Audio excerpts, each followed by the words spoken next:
को लाइक और सब्सक्राइब करें और बेल आइकन दबाना ना भूलें।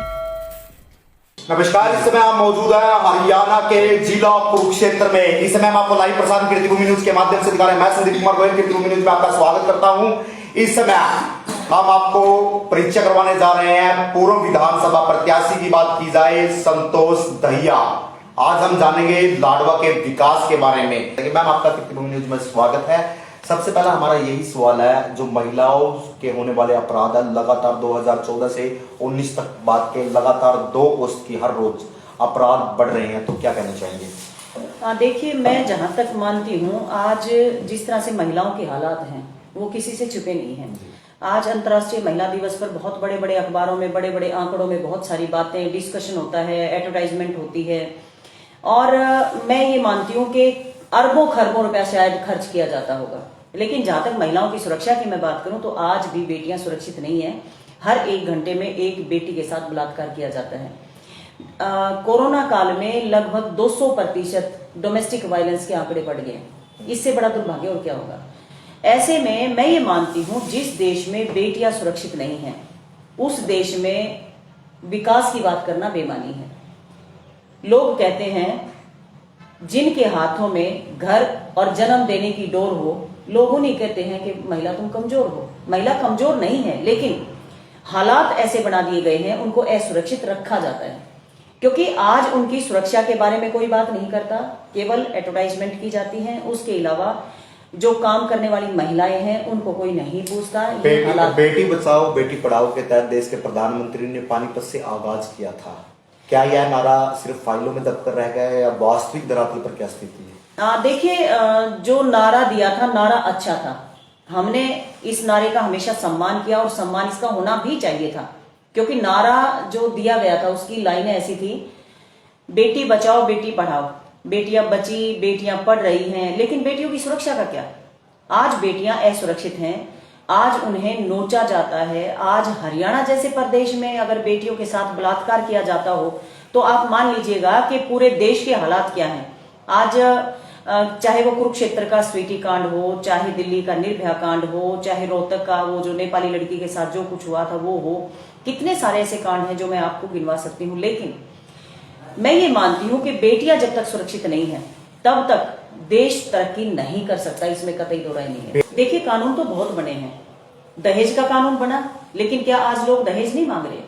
छेड़छाड़ के अगेंस्ट कानून बना, फांसी की सजा हुई। निर्भया कांड में तो फांसी दी गई है, लेकिन उसके बावजूद निर्भया जैसे न जाने कितने कांड हुए हैं।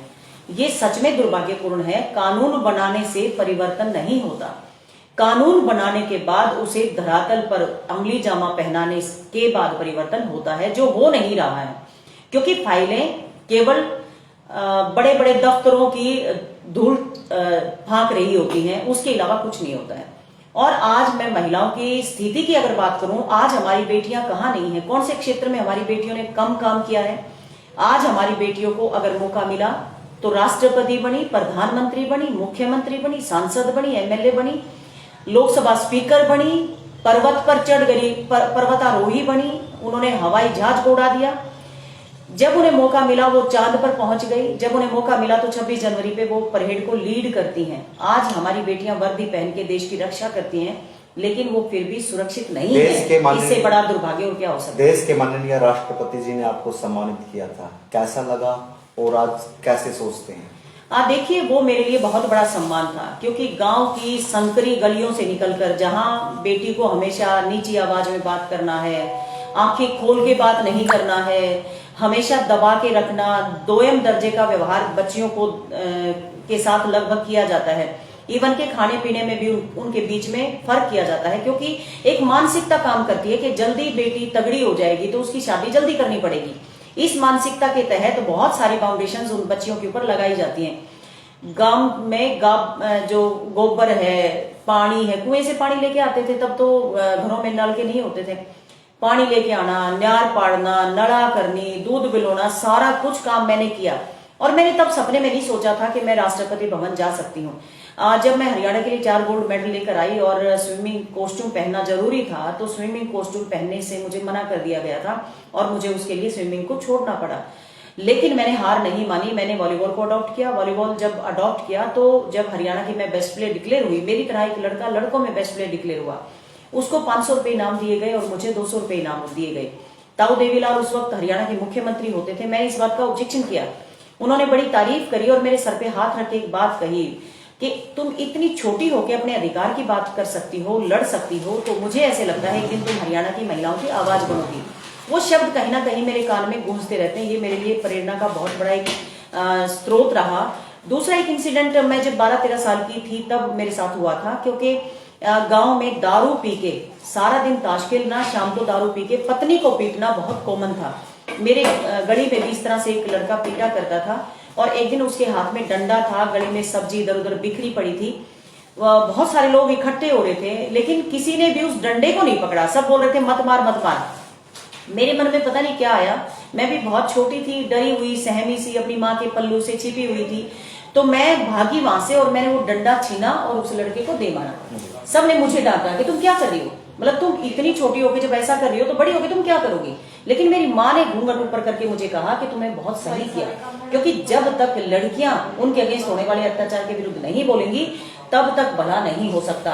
और उसके बाद खाप पंचायतों में, क्योंकि मुझे पहली महिला अध्यक्ष होने का भी गौरव हासिल हुआ, जिन पंचायतों में केवल पुरुष हुआ करते थे, खाप पंचायतों ने अपनी महिला विंग का गठन किया और मुझे अध्यक्ष पद की जिम्मेदारी उन्होंने दी।